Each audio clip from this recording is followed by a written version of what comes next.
We look, we buy. It is ours. Ours to consume, to sell again, perhaps to give away. More often, ours to keep. £6 for the egg. You can have that for £2. Look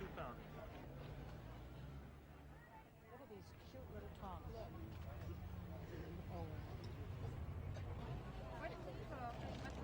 Tea caddy.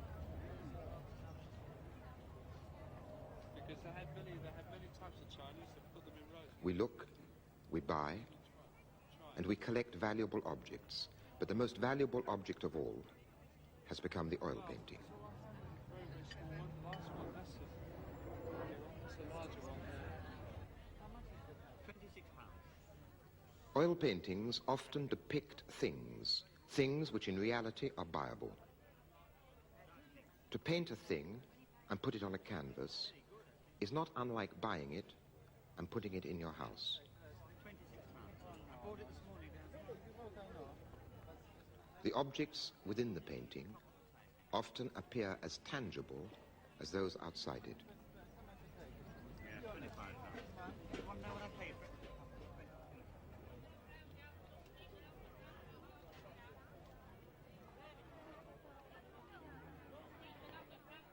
If you buy a painting, you buy also the look of the thing it represents. £22.10. Now £11.10. And this one? That's £17.10. Isn't it silver? No, the silver plate. The mother of pearl hand. Paintings often show treasures. But paintings have become treasures themselves.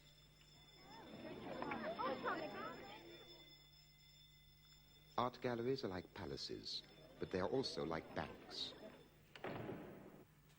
When they shut for the night, they are guarded, lest the images of the things which are desirable are stolen.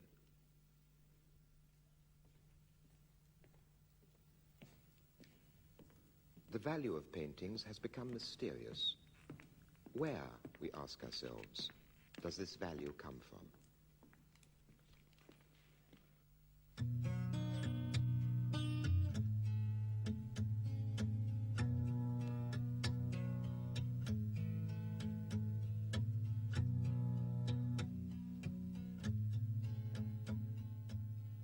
Those who write about art or talk or teach about it often raise art above life, turning it into a kind of religion.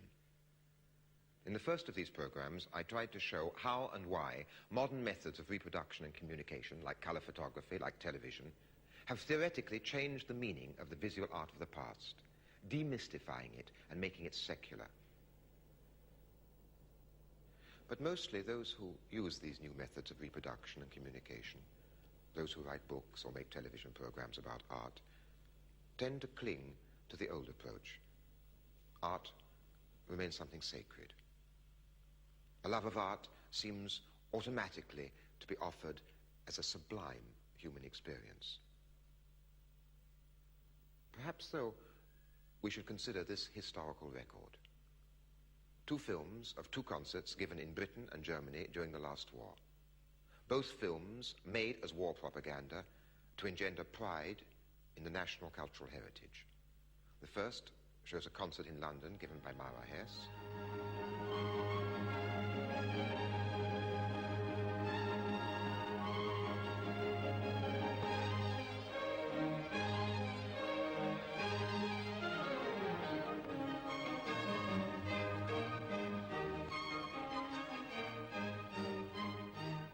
The second shows a concert in Berlin by Furtwängler.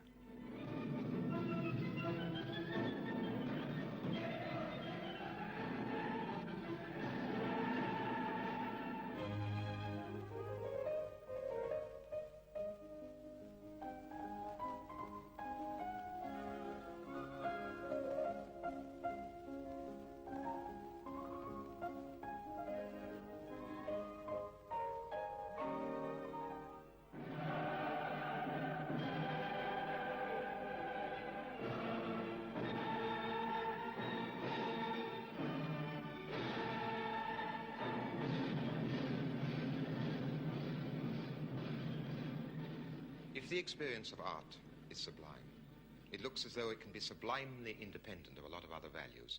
So perhaps we should be somewhat wary of a love of art. You cannot explain anything in history, not even in art history, by a love of art. Let us look at a painting whose subject is an art lover. This picture, which shows a 17th century patron surrounded by his collection, tells us more about Europe and painting from the Renaissance onwards than hundreds of art books or essays on aesthetics. What does it show? The sort of man for whom painters painted their paintings.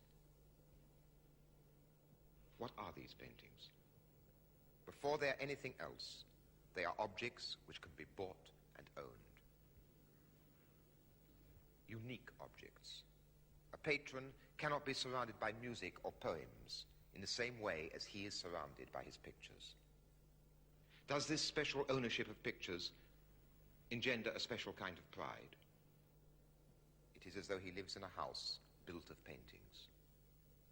What is their advantage over walls of stone or wood? They show him sights. There are many different subjects. But what the pictures all have in common is that they are painted with oil paint. From about 1500 to 1900, the visual arts of Europe were dominated by the oil painting, the easel picture. This kind of painting had never been used anywhere else in the world before.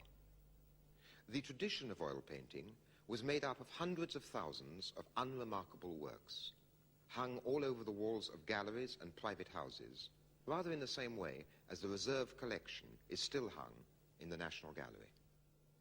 If, as we are normally taught to do, we emphasize the genius of the few and concentrate only on the exceptional works, we will misunderstand what the tradition was really about. European oil painting, unlike the art of other civilizations and periods, placed a unique emphasis on the tangibility, the solidity, the texture, the weight, the graspability of what was depicted. What was real was what you could put your hands on. The idea that a thing is only real if you can pick it up may be connected with the idea of taking a thing to pieces to see how it works. At the beginning of the tradition of oil painting, the emphasis on the real being solid was part of a scientific attitude. But the emphasis on the real being solid, on being what you could put your hands on, became equally closely connected with a sense of ownership. These scientific instruments were used for navigation. They were painted at the time when the world trade routes to Europe were being opened up by the heroic voyages which we learnt about in school, bringing European civilization to the rest of the world. It tends to be forgotten that these voyages were the start of the European slave trade and the traffic which began to siphon the riches of the rest of the world into Europe. Christopher Columbus wrote from Jamaica, "Gold is a wonderful thing. By means of gold, one can even get souls into paradise."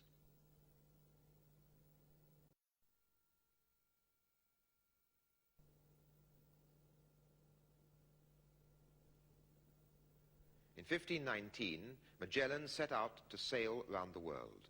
He and an astronomer friend with whom he had planned the voyage were to keep 20% of the profits made and the right to run the government of any land they discovered and conquered.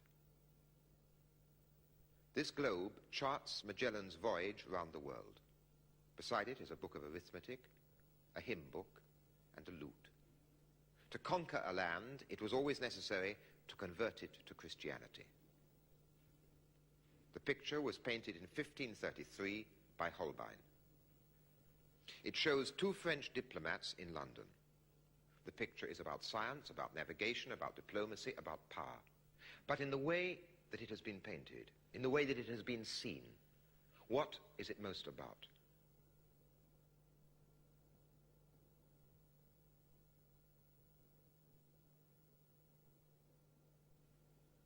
There is not a surface in this picture which does not denote wealth. There is not a surface which has not been elaborately and skillfully worked. Except for their faces and hands, every square inch of the canvas has been gone over numerous times by weavers, embroiderers, carpet makers, mosaic makers, leather workers, furriers, jewelers, and last of all, by Holbein the painter. They are two men convinced that the world is there to furnish their residence in it. The seafaring instruments have been placed on an eastern carpet. Without the first, the second would not be there. Implicit in the rise of European Christian culture was the destruction of other cultures. But the Europeans saw it differently. They believed that their civilization was in all respects more advanced than any other. The African kneels to hold up an oil painting to his master. The painting he is holding depicts the castle above one of the principal centers of the West African slave trade. Many works of art in other cultures and periods have celebrated wealth and power. Gods, princes, and dynasties were worshipped. But these works were static, ritualistic, hierarchic, symbolic. They celebrated a social or divine order.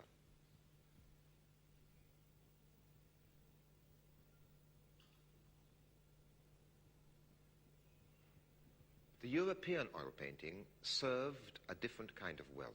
It glorified not a static order of things, but the ability to buy and furnish and to own.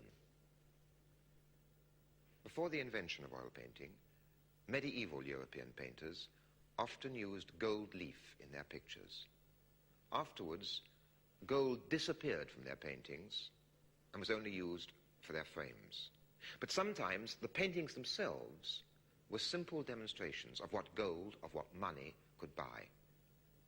A certain kind of oil painting celebrated merchandise in a way that had never happened before in the history of art. Merchandise became the actual principal subject of these works. Eating is a pleasure, but these paintings cannot be eaten. They are a demonstration of something else. First of all, of the artist's virtuosity. Secondly, of the owner's wealth.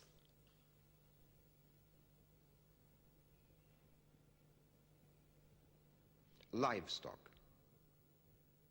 Not animals in their natural condition, but animals whose pedigree is emphasized and whose pedigree is a proof of their value, whose pedigree emphasizes the social pedigree of their owners. They are painted like pieces of furniture, a table or chair with 4 legs. Objects. Objects which, significantly enough, became known as objets d'art.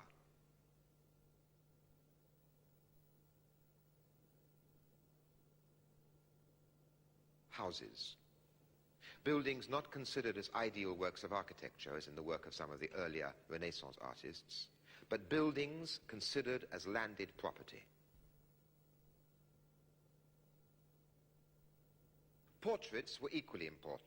Portraits of the owners of the paintings, and the owners of much else besides.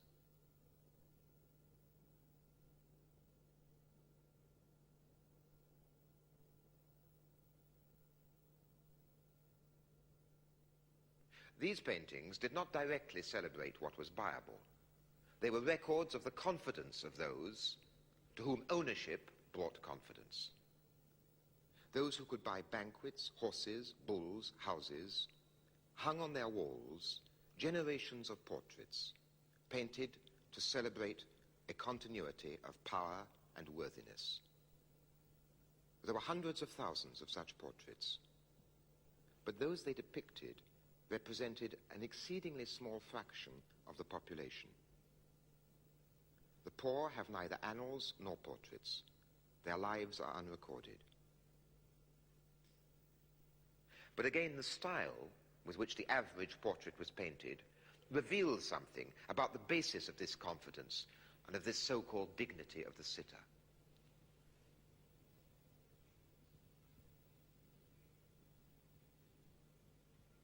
They were painted as though they were a strange mixture of livestock, furniture, and tailor's dummies. Every portrait is a record which says, I once existed and looked like this. These portraits say, in addition, I was an object of respect and envy. I had only to raise my hand to receive attention. Everybody's clothes indicate social status. But the clothes and feathers and jewelry of these women make exaggerated claims. It is their clothes, not their faces, which dazzle. The faces of women in many European paintings are like the faces of swimmers in seas of silk and satin. Oil painting could paint these materials as they had never before been painted. There were also paintings whose subjects were taken from classical literature, subjects which today seem quite remote, unsubstantial, dreamlike. But this wasn't so when the pictures were bought. Classical mythology was part of the specialized knowledge of the privileged minority. And these paintings helped them to visualize themselves whilst displaying the classic virtues, making the classic gestures. The paintings were the settings for charades in which they themselves would play. The props were given, the spirit of the performance was left to the owner's imagination. The figures were like garments held out for the spectator owners to put their arms into and wear. Here, the daughters of the family dress up as graces decorating Hymen. But the dressing up didn't have to be as literal as that. The spectator wore the clothes and played his part just in imagination.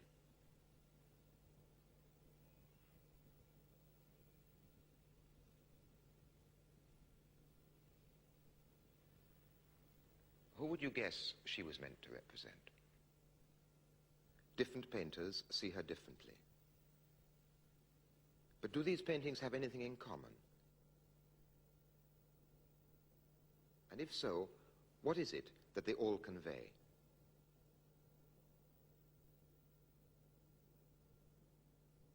These pictures are all from the National Gallery and are all of Mary Magdalene. The point of the original story is that a prostitute so loves Christ that she repents of her past and comes to accept the mortality of flesh and the immortality of the soul. In each case, the way the picture is painted contradicts the essence of the story. The method of painting, the way of seeing, can only envisage her as being, before everything else, takeable. The hypocrisy is sexual. The title suggests sacred love. The painting, with title as alibi, speaks of profane love.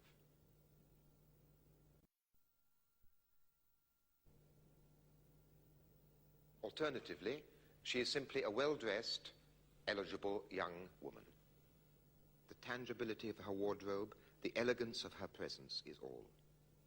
It's a portrait that might have been painted of her for her future husband on the occasion of their betrothal. What I'm saying applies least of all to landscape painting, or to the great late masters of landscape painting like Constable or Turner or Monet. But even there, in the development of landscape painting, the faculty of oil painting to celebrate property did play a certain role. This is what Sir Kenneth Clark says about Gainsborough. At the very beginning of his career, his pleasure in what he saw inspired him to put into his pictures backgrounds as sensitively observed as the cornfield in which are seated Mr. and Mrs. Andrews. This enchanting work is painted with such love and mastery that we should have expected Gainsborough to go further in the same direction. But he gave up direct painting and evolved the melodious style of picture-making by which he is best known. Now look at it another way, the way I would use it for my argument.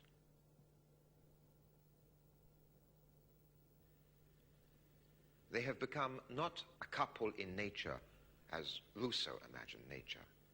Theirs is private land. Look at their attitude towards it. The attitude is visible. If a man stole a potato at that time, he risked a public whipping. The sentence for poaching was deportation. Without doubt, among the principal pleasures this painting gave to Mr. and Mrs. Andrews was the pleasure of seeing themselves as the owners of their own land. And this pleasure was enhanced by the ability of oil paint to render this land in all its substantiality. The surrealist painter, Magritte, commented on this faculty of oil painting. The painted landscape stands in for the real one. A number of great painters used oil paint to express their own highly personal and exceptional visions. They, in many ways, contradict my argument. They also contradict the tradition from which they sprang. This picture by Rubens celebrates the park and farmland surrounding the chateau he lived in. But the chateau and its owners are far away. Hunting is free. The fields are golden. The landscape is like a counterpane on a bed. It is a painting which goes beyond its traditional category. It is not a painting about a castle and its lands. On the contrary, it shows a world without scarcity, a world of plenty, a world, that is, which contradicts the entire history of private property. There's a painting of a woman by Vermeer, which at first sight confirms everything I have said. It would seem to be the ideal illustration of my argument. She is weighing gold in a pair of scales, or perhaps also weighing the pearls strewn on the table. Her interest is commercial.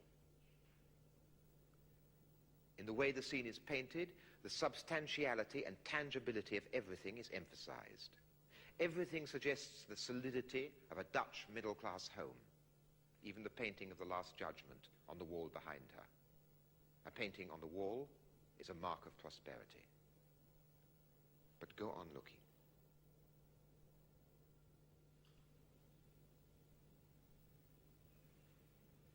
Gradually, the painting becomes more mysterious, less easily explainable in my terms. The light falls on her face, on her fingers, on the scales, on the pearls. The moment has been preserved. And as we realize that, the way that it has been preserved, we realize that, like every moment, it was unrepeatable. It is as though she is holding the moment between her forefinger and thumb on the scales of the past and the future. Despite its apparent celebration of property, this painting is about the mystery of light and time as we look up at the stars.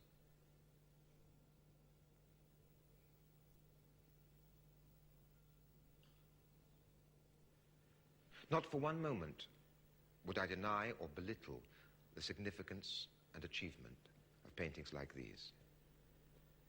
But we should not confuse these exceptional paintings, and everything in the museums, everything said by art experts, encourages this confusion. We should not confuse such exceptional works with the purpose and significance of the general tradition. Let me show the difference again, this time at the highest level. Two self-portraits by Rembrandt. One when he was young, one when he was old. But the difference between them isn't just a question of how age changes a man's character. In the first painting, Rembrandt used the style and methods of the tradition for their traditional purposes, as an advertisement for the owner's good fortune, prestige, and wealth. In the later painting, he has turned the tradition against itself. All has gone, except a sense of the question of existence as a question.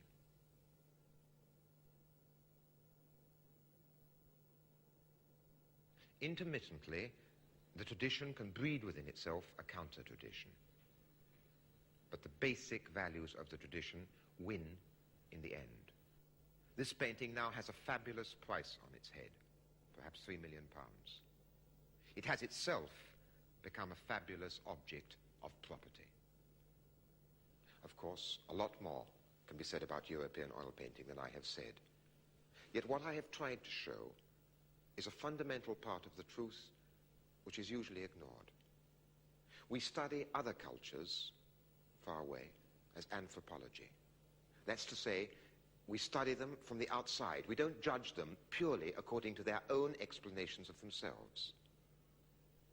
Now, if we look at the culture of the European oil painting in the same spirit, leaving aside its own claims for itself, I believe we will find that oil painting was, before everything else, a medium which celebrated private possessions. The tradition of the oil painting has now been broken once and for all. In some ways, publicity has taken its place. The sight of it makes us want to possess it.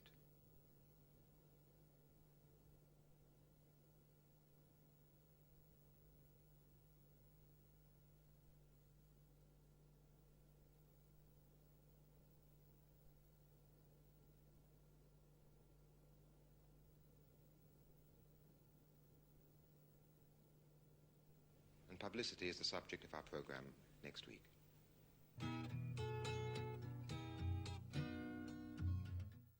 And the final part of Ways of Seeing is right here on BBC4 tomorrow at 7:30. Next tonight, stay with us as we prowl through wild China.